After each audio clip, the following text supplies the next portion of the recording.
দর্শক আসসালামু আলাইকুম, আমি সূর্যরাজ। আমাকে তো আপনারা ইউটিউবে অনেকেই চেনেন।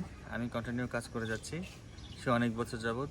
ভালো মন্দ সব কিছু মিলিয়ে আপনাদেরকে উপহার দিচ্ছি। তবে চেষ্টা করছি যে ভালো কিছু উপহার দেওয়ার জন্য। আর আমার চেষ্টার কোনো ত্রুটি নেই। চেষ্টা করছি যে আরও ভালো কিছু করতে পারি কিনা, আর সমাজের পরিবর্তনের কিছু করতে পারি কিনা, যে আমাকে দেখে মানুষ অনেক কিছু শিখতে পারবে, জানতে পারবে।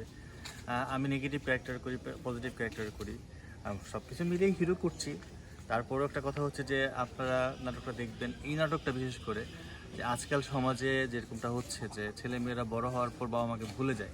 হ্যাঁ, তো আমিও একটা ছেলে, আমি পড়াশোনা করছি, আমার বাবা মাকে কষ্ট করে পড়াশোনা করাচ্ছে। তো সেই ক্ষেত্রে একটা সময়ে বাবা মাকে সন্তানরা ভুলে যায়, এটা আমি অহরহ দেখে যাচ্ছি। আচ্ছা আচ্ছা। আমি চাচ্ছি না যে এরকমটা হোক, তার জন্য নিজেই এই ক্যারেক্টারটা করছি যেন মানুষ বুঝতে পারে যে একটা সময়ে আমরা বাবা মাকে আঁকড়ে ধরে রাখি, ভুলে না যাই যে বাবা মা এত কষ্ট করে সব কিছু বিসর্জন দিয়ে সন্তানকে বড় করে গড়ে তোলে, কিন্তু আমরা ছেলেরা বড় হওয়ার পর অতীতকে ভুলে যাচ্ছি। এটা মোটেও ঠিক না। তো সেক্ষেত্রে গল্পটা আমার অত্যন্ত ভালো লাগছে, আমি কাজ করছি। আর আমার দীর্ঘ বিশ্বাস যে আপনারা গল্পটা দেখলে আপনাদেরকে ভালো লাগবে, আপনাদের প্রচুর ভালো লাগবে। যে আমি চেষ্টা করছি ভেতর থেকে কাজ করার জন্য, বাকিটা উপরওয়ালার ইচ্ছা। সবাই দেখবেন। আর গল্পটি যাবে হচ্ছে অ্যালেক্স টিভিতে। আপনারা সবাই অ্যালেক্স টিভিতে সাবস্ক্রাইব করবেন, ইউটিউব চ্যানেলে সাবস্ক্রাইব করবেন, আর হচ্ছে লাইক কমেন্ট শেয়ার করবেন। আর ভালো মন্দ সব কিছু কমেন্টে জানাবেন। যদি আমার কোনো কিছু খারাপ দেখেন বা আমার ক্যারেক্টার বা অ্যাক্টিংয়ে কোনো কিছু মানে ভুল ত্রুটি আপনাদের চোখে পড়ে, সেটাও আপনারা তুলে ধরবেন। আমি সেটাকে শুধরে নেওয়ার চেষ্টা করব। আচ্ছা, আজকের যেই আমাদের ডিরেক্টর আসলে ওনার বিস্তারিত একটু কিছু বলবেন, যে আসলে মূলত ওনার সাথে কাজ করে বা কিরকম আসলে কমফোর্টেবল মনে করতেছেন? বিষয়টা হচ্ছে যে আমি ওনার সাথে ফার্স্ট কাজ করছি আজকে, কিন্তু বরাবরই ভালো লাগছে আমার কাছে। উনি হচ্ছে খুব রিজার্ভ মাইন্ডের একজন লোক, খুব ভালো মানুষ, খুব ভদ্র মানুষ, খুব ভালো কাজ বুঝেন।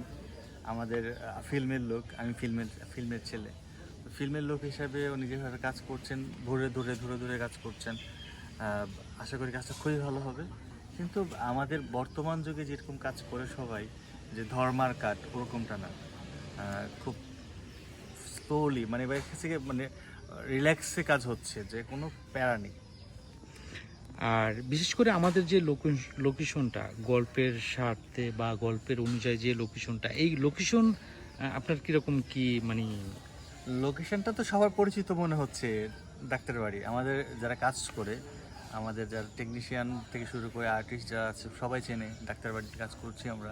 লোকেশনটা খুব অসাধারণ অসাধারণ, এখানে খুব ভালো লাগছে। ওয়েদারটা খুব সুন্দর আজকে, গরম নাই, শীত নাই, কীরকম একটা ঠান্ডা ঠান্ডা ইমেজে কাজ করছি, খুব ভালো লাগছে। তো এনায়েত ভাই ডিরেকশন দিচ্ছে আমাদের সাথে আজকে। তো এনায়েত ভাইয়ের প্রতি আমার অসংখ্য অসংখ্য ভালোবাসা, যে আমাকে কাস্টিং করছে আমাকে এখানে। এনায়েত ভাই খুব ভালো মানুষ, আমি তো আগেই বললাম। আর তার সাথে কাজ করে খুব ভালো লাগছে। ওকে, ভালো থাকবেন। থ্যাংক ইউ, সালাম আলাইকুম।